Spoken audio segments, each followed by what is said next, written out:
Yesterday was Father's Day, and as a parent of the 14-year-old autistic kids, I just want to be grateful. Grateful for all that we've been through, for what we've achieved, for the challenges that we have overcome. And today's episode, I just want to share with you a few, let's say, little stories about what we've gone through with Lukas, my autistic son. Hi guys, my name is Hery. I am based in Madagascar. I'm a dad of a 14-year-old autistic son. And I'm on my way to building this flexible lifestyle that will allow me to invest more into developing my son and getting a life by design instead of just living life because that's what society wants. By flexible lifestyle, I mean flexible in terms of time. I want to have that flexible time for my revenue generating activities because, well, we spend most of our time in a revenue generating activity. I want a flexible lifestyle also in terms of financial resources because I'm on a 9-to-5 job, you know that it's hard sometimes to make ends meet. I don't know about you. We have to stack a few jobs or few activities so as to fund the activities needed for developing our autistic son. And finally, flexible in terms of location because, as you know, I am based in Madagascar and we don't have that much support when it comes to autism development, which means that I have to consider traveling to other countries so as to do the activities that we need. And on the introduction, I told you that I am grateful.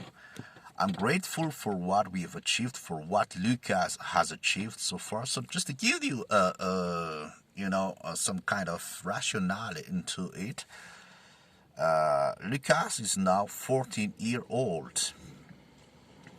And this year, we have decided to drop him off of school. Well, because, to be frank,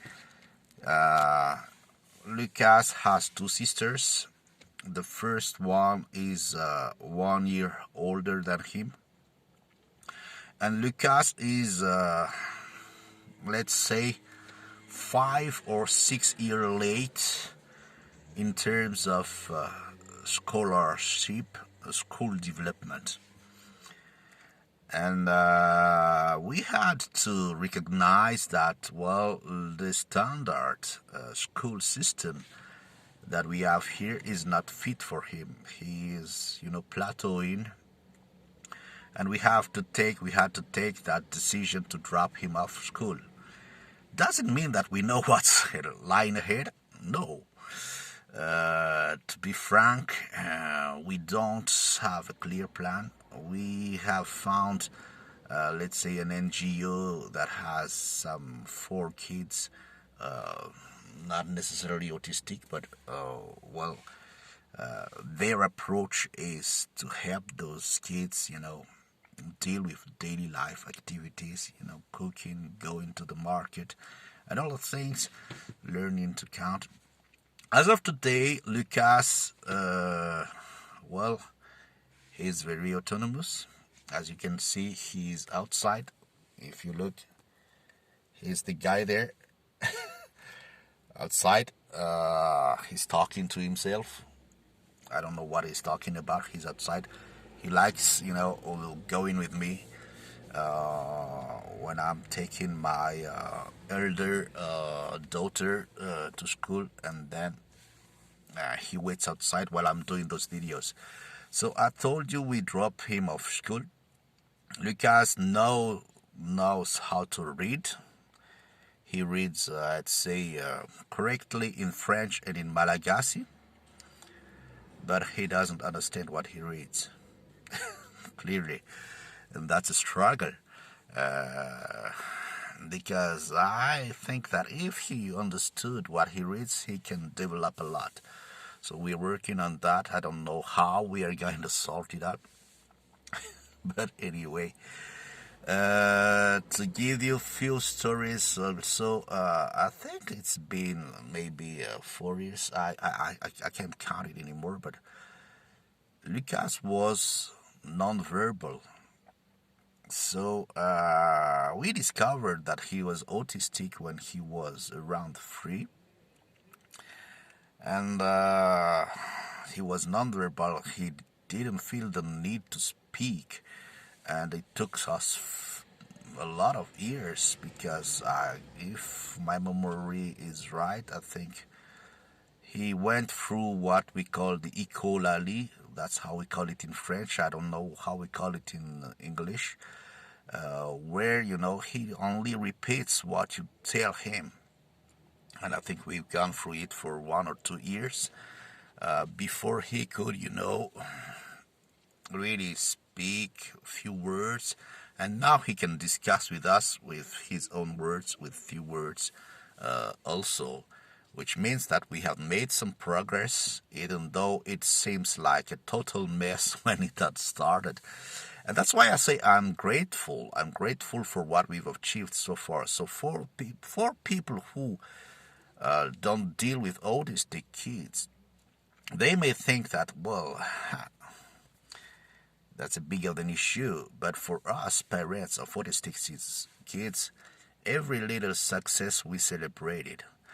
And as I told you, yesterday was Father's Day, and I'm just taking this time to be thankful for what we've gone through, for what we've achieved. I don't know what the futures have for us ahead. We don't have a clear plan on how we're going to help him develop himself. But I guess I'm confident. I'm confident because I'm sure that the Almighty God up there have always been there to help us. He has put us extraordinary people during all this, journey, and I'm sure He will still do. And that's one thing. I'm also comfortable because I have a roadmap to building that, flexible lifestyle. I guess it took us some years, but now we have the gut to change things, to live life by design, and to see clearly what we want to achieve. And I think there's a saying from the author Paulo Coelho, a Brazilian writer, who says something along those lines: when you know what you want, then the universe contributes to achieving this. Something like this. I don't remember quite well what is the correct phrasing, but it's something like this. And it's pretty clear as of now that Lukas has shown us that he is able. He is able to do things. Our job as parents is to give him the environment so that he can thrive. Our job as parent is to give him opportunities to learn new things and see what sticks or what doesn't stick. So, for example, now he is back into dancing. He loves dancing, so whenever he has time, he dances. People are, amazed because everywhere he goes, he dances. And we are considering some dance classes, but then we don't know yet who are the trainers that will be, sensitive to autism. So that's our job, trying to find those things, trying to put him into an environment that will allow him to thrive. He loves, for example, cars.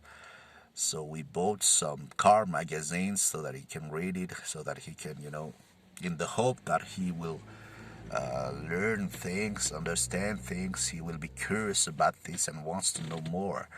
So that's our job, trying things, expecting that some things will not work, fund those things, maybe pay for a 1 year scholarship only to find out that he did 1 week and then we decide to stop. That's part of the game, and I feel, confident that we can make it.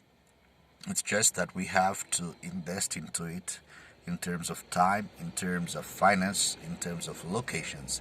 That's what I wanted to share with you. If there are dads of autistic kids listening to this video, hang on, guys. You rock. You can do it. Bye.